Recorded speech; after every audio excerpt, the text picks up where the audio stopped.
Fleurir la maison en hiver, ça vous dit? Je vous propose ces 3 plantes qui feront de votre intérieur un jardin rempli de couleurs. Nous passons plus de temps dans la maison en hiver.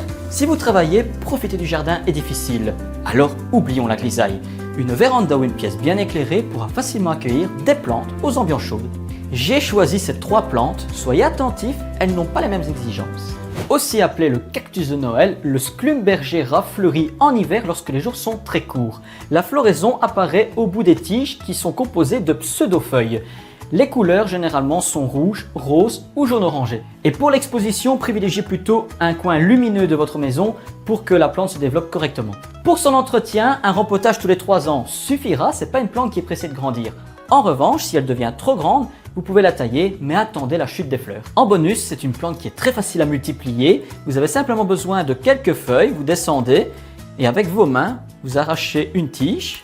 Et avec ça, vous les laissez sécher pendant 2 jours dans une pièce bien sèche. Après quoi, vous prenez un simple verre d'eau dans lequel vous venez déposer vos tiges. Vous attendez quelques semaines et après, vous avez les racines qui se développent. Vous les remettez en pot et la nature continue. Ensuite, j'ai choisi le Vriessia. Sa fleur est très jolie et dure très longtemps. La particularité, c'est son feuillage en forme de rosace. La pluie glisse au centre de la plante pour former une réserve d'eau dont la plante se servira pour se développer.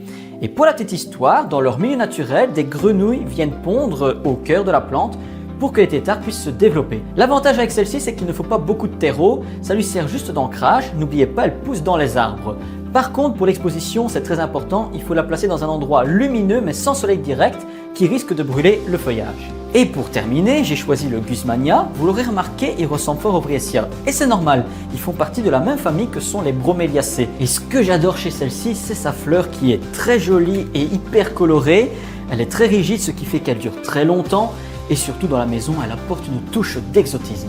Chose importante, c'est pour son emplacement. Il faut absolument la placer dans un endroit qui est lumineux mais sans soleil direct qui risque de brûler les feuilles. Pour le chauffage, évitez la proximité de celui-ci. Mais en revanche, il faut surtout faire attention pour les courants d'air, elle déteste ça. Et voilà une petite touche d'exotisme qui apportera de la couleur dans votre intérieur presque toute l'année. À vous de choisir.